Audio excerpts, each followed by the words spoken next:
नमस्कार, times of Swaraj में आप सबों का स्वागत है और मैं हूं संतोष सिंह। और आज हम टाइम्स ऑफ स्वराज में चर्चा कर रहे हैं कि प्रश्न पत्र लीक मामले में मोदी मौन क्यों है। क्या अगर नीतीश आरजेडी के साथ रहते तो उनका ये जो मौन व्रत है वो टूट जाता। चीजें कुछ इसी तरीके की दिख रही है।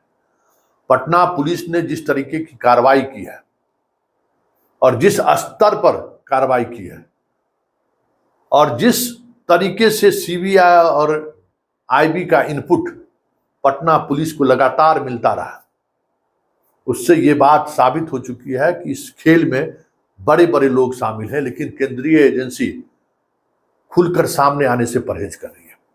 जितना भी ये ऑपरेशन हुआ है, जितनी भी कार्रवाई हुई है, वो सारी कार्रवाई आईबी और सीबीआई के इनपुट के आधार पर पटना पुलिस ने किया है। पटना पुलिस को कुछ भी जानकारी नहीं था। पटना पुलिस को यह भी पता नहीं था कि रात में ही प्रश्न पत्र लीक हो चुके थे और हजारीबाग मॉडल्स के तहत तरह ही छोटे छोटे टुकड़ों में छात्रों को प्रश्न पत्र का आंसर रटवाया जा रहा था।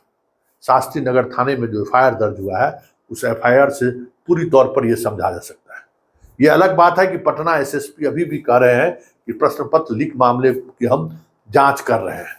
जो कागज जला हुआ मिला है जिसमें कई प्रश्न पत्र दिख रहे हैं, उसको हम फॉरेंसिक के लिए भेज रहे हैं। लेकिन जिस तरीके से छात्रों ने स्वीकार किया है कि हमें पहले ही दे दिया गया था और हम सारे रट लिए थे, वो सारी बातें एविडेंस में कलेक्ट है। देखिए, और पटना पुलिस कितना इस बात को लेकर गंभीर है कि एक सब इंस्पेक्टर लेवल के अधिकारी को इस केस का आईओ बनाया है, जबकि इस केस में डीएसपी स्तर के अधिकारी को आईओ होना चाहिए। प्रश्न पत्र लीक मामला बेहद गंभीर मामला है और इसमें पुलिस मुख्यालय का नीतिगत निर्णय भी है। इस तरीके के मामले का सुपरवाइज अथॉरिटी नहीं, आईओ डीएसपी स्तर के अधिकारी को बनना है, लेकिन यहाँ सब इंस्पेक्टर को बना। इंस्पेक्टर भी छोड़ दीजिए, थाने में शास्त्री नगर थाने में का सबसे जो जूनियर अधिकारी है सब इंस्पेक्टर, उसको बना दिया गया है अनुसंधानक। अब समझ सकते हैं कि पटना पुलिस इसको लेकर कितनी गंभीर है। लेकिन बड़ा सवाल यह है कि जिस ऑपरेशन में पूरी केंद्रीय एजेंसी लगी हुई थी, रांची सीबीआई की इंफॉर्मेशन पर ही रेड हुआ है, यह हम दावे के साथ कह सकते हैं।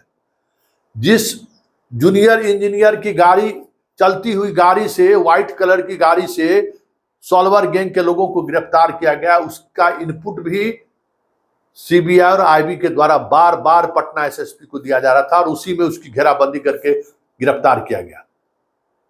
सारा इंफॉर्मेशन सेंट्रल एजेंसी की है, लेकिन खुद भी सेंट्रल एजेंसी अभी तक इस मामले को हैंड ओवर लेने से बच रही है। इसकी वजह क्या है?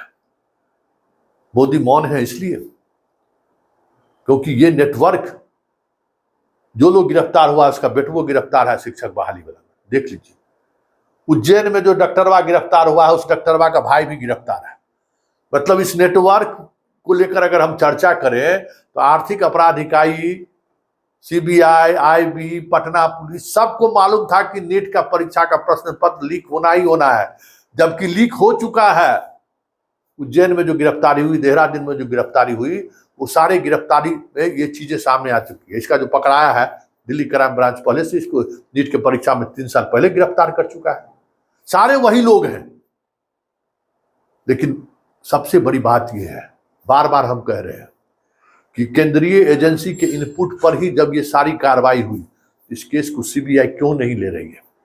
इस केस को सीबीआई क्यों नहीं अपने हैंड ओवर कर रही है? तुरंत इसको लेना चाहिए, क्यों खामोश है?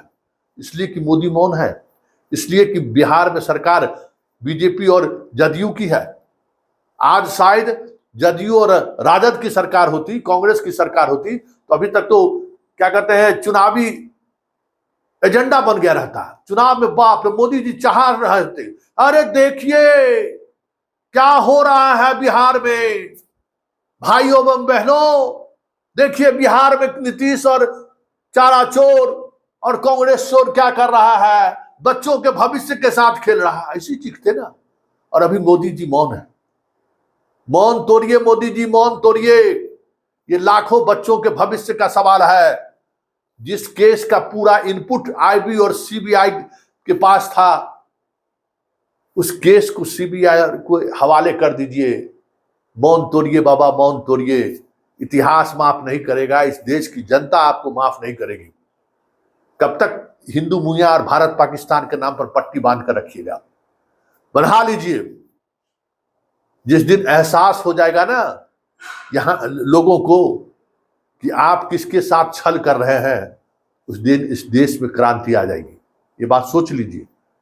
जितने अपने वाकपटुता से, जितना आप धारा 370 हिंदू मुसलमान भारत पाकिस्तान शहजादे करके राम मंदिर के बाबरी वाला ताला नहीं लग जाए कह के आप जनता को भटकाते रहिए। जब तक भटकाने में कामयाब रहिए तब तक सत्ता में बने रहिए, ये अलग बात है।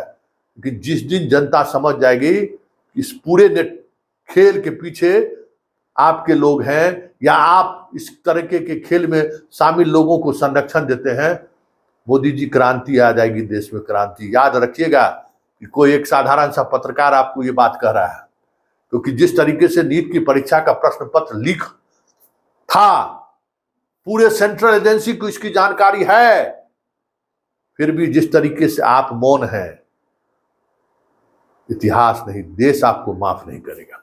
आप चुनाव जीतते रहिए, देश का प्रधानमंत्री बनते रहिए, आपको देश का प्रधानमंत्री की कुर्सी मुबारक।